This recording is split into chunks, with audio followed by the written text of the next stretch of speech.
વિરામ બાદ આપનું સ્વાગત છે। સ્વચ્છતાને ઉત્તેજન આપવા ગુજરાત સરકાર નિર્મળ ગુજરાત અભિયાન ચલાવી રહી છે, પરંતુ આ જ સરકારની ભુજમાં આવેલી સૌથી મહત્વની કચેરીમાં ચોતરફ ગંદકીનું સામ્રાજ્ય છવાયેલું છે અને આ ગંદકી માટે ખુદ રાજ્યનો માર્ગ અને મકાન વિભાગ જ સંપૂર્ણપણે જવાબદાર છે। જોઈએ આ વિશેષ રિપોર્ટ।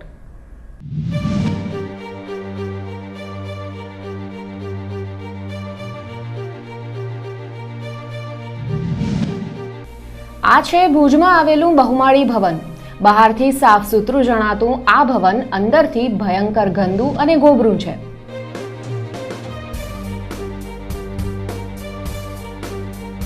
આ ભવનમાં વિવિધ મહત્વના સરકારી વિભાગોની 60 જેટલી કચેરીઓ આવેલી છે, જેમાં 700 જેટલા કર્મચારી અધિકારીઓ ફરજ બજાવે છે, પરંતુ સૌ કોઈ ગંદકીથી પરેશાન છે। મોટાભાગના શૌચાલયની હાલત એટલી ગંદી છે કે નજીકમાં જઈએ તો પણ ઉબકા આવે। ઘણા શૌચાલયમાં લાઇટ જ નથી તો અનેક શૌચાલયના બારી બારણાની આવી દુર્દશા છે। શૌચાલયોની આ હાલતથી મહિલા કર્મચારીઓ પરેશાન છે।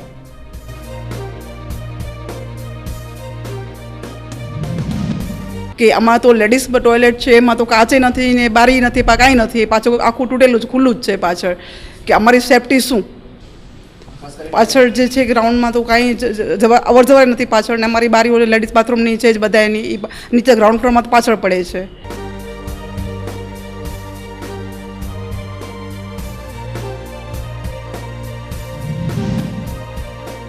ઘણા સ્થળે ગંદા પાણીનો રેલો સરકારી કચેરીઓ સુધી રેલાય છે। મોટાભાગના શૌચાલય મહત્વની કચેરીઓ પાસે જ આવેલા છે, જેના કારણે કર્મચારીઓને પણ ન છૂટકે બદબૂ સહન કરવી પડે છે। આ ભવનની મુલાકાતે રોજ સરેરાશ 5,000 લોકો આવે છે। તે લોકો પણ ગંદકીથી અકળાઈ ઉઠે છે।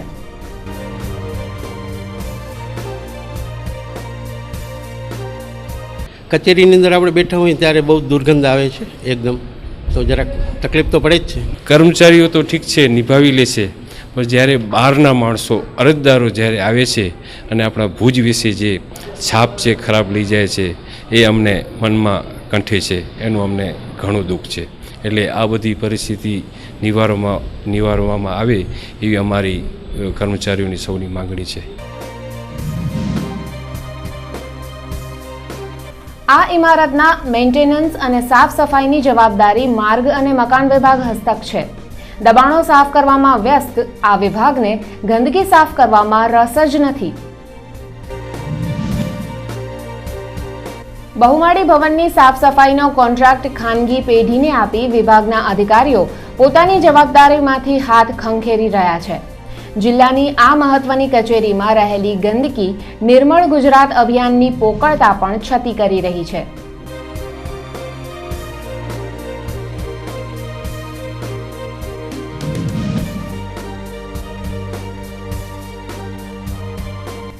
કચ્છ ઉદય ટીવી ન્યૂઝ ભુજ।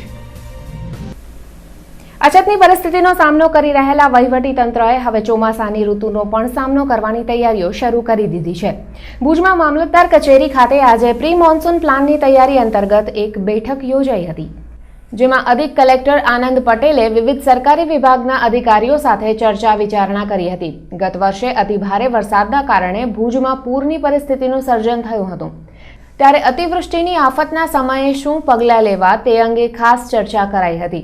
બેઠકમાં તમામ ગામના સરપંચો અને અગ્રણીઓ, કુશળ તરવૈયાઓ, વિવિધ સરકારી વિભાગોના ફોન નંબરની એક અપ ટુ ડેટ ડિરેક્ટરી બનાવવા નિર્ણય કરાયો હતો। તો ખાવડા અને ભુજમાં 2 સ્થળ સહિત કુલ 3 સ્થળે મુકાયેલા વરસાદ માપક સાધનો દુરસ્ત કરાવી લેવા ભાર મુકાયો હતો। તો ચોમાસા દરમિયાન આફતની પરિસ્થિતિ સર્જાય તો રાહત અને રેસ્ક્યુ વર્ક માટે ડિઝાસ્ટર મેનેજમેન્ટની એક ટીમ તૈનાત રાખવાનો પણ નિર્ણય કરાયો છે।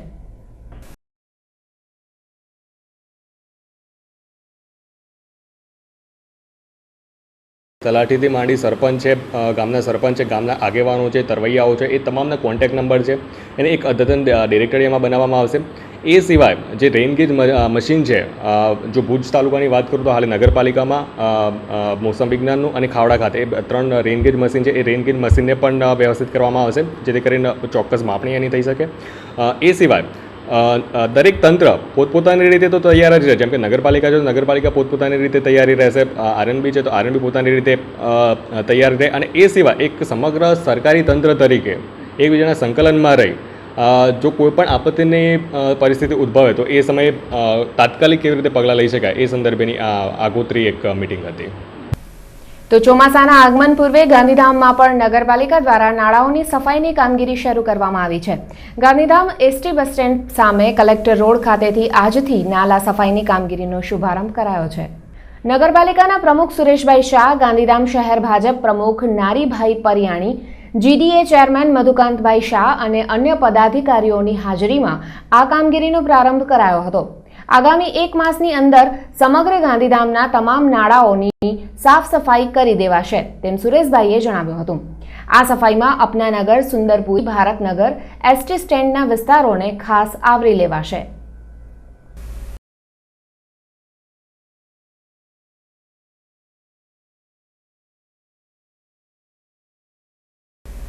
ભુજ ખેતીવાડી ઉત્પન્ન બજાર સમિતિના ચેરમેન તરીકે મનુભા ખેતુભા જાડેજા અને વાઇસ ચેરમેન તરીકે નવીનચંદ્ર ગણાત્રાની સર્વાનુમતે વરણી થઈ છે.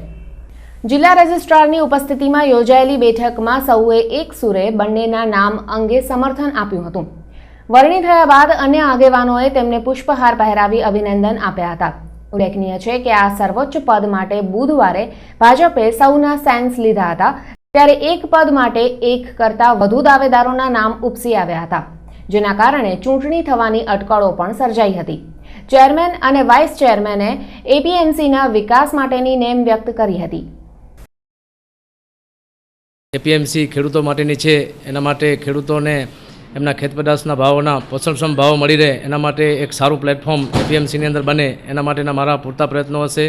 તદુપરાંત એપીએમસીની અંદર જે અત્યારે વિકાસના કામો થઈ રહ્યા છે અને એને વધુ તેજ ગતિએ બનાવવા માટેના પણ અમારા પૂરતા પ્રયત્નો હશે.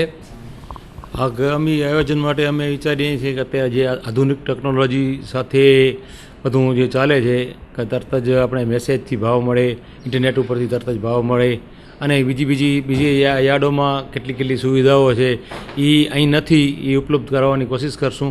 અને જેમ બને તેમ જલ્દીથી આ બધી સુવિધાઓ ઊભી કરી અને દરેક ખેડૂતને સીધા લાઈવ ભાવ મળે અને એમને એ લાઈવ ભાવ જોઈ અને બીજાના ભાવ જોઈને અહીં આકર્ષણ વધુ થાય, વધુ માલ અહીં આવે એના માટેનું અમે પૂરતું આયોજન કરશું. આગામી 15મી ઓગસ્ટના સ્વતંત્રતા પર્વની રાજ્યકક્ષાની ઉજવણી ભુજમાં થવાની છે, જેને અનુલક્ષીને હવે શાસક ભાજપ અને વહીવટીતંત્રને અચાનક ભુજિયા ડુંગરના પ્રોજેક્ટની યાદ આવી ગઈ છે. અત્યાર સુધી કોરણે મુકાઈ ગયેલા આ પ્રોજેક્ટ અંગે ફરી પાછો રિવ્યૂ બેઠકો અને પ્રેઝન્ટેશનનો દોર શરૂ થઈ ગયો છે. આવી જ એક રિવ્યૂ બેઠકમાં ભાગ લેનારા ભુજના ધારાસભ્ય ડોક્ટર નીમાબેન આચાર્યએ જણાવ્યું હતું કે ભુજિયાની ફરતે બંધાઈ રહેલી બાઉન્ડ્રીનું કામ પૂરું કરી દેવા જુલાઈ માસ સુધીની મહેતલ અપાઈ છે. 156 કરોડના સ્મૃતિવન પ્રોજેક્ટ અંતર્ગત ભૂકંપમાં માર્યા ગયેલા 13,000 દિવંગતોની યાદમાં એક વૃક્ષ વાવવામાં આવશે, જેમાં પ્રત્યેક દિવંગતોનો સંક્ષિપ્ત પરિચય પણ મૂકવામાં આવશે.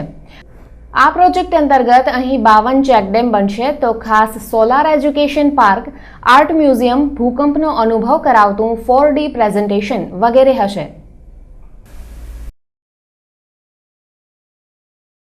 એમ કહી શકું કે કદાચ વર્લ્ડ ક્લાસ આ ભુજિયાનો જે પ્રોજેક્ટ છે સ્મૃતિવન એ બનવાનું છે. સૌથી અગત્યની વસ્તુ એમાં એ છે કે 13,000 લોકો જે ભૂકંપમાં સદગતિ પામ્યા એ 13,000 લોકોને પ્લાન્ટ ઝાડ વાવવાના છે એમની સ્મૃતિમાં અને એમનું નામ અને એમનું 4 લીટીનું જે સ્ટોરી હોય એમાં એ વૃક્ષ પાસે લખવાનું આવું આયોજન છે. બુલેટિનમાં સમય છે વધુ એક વિરામનો.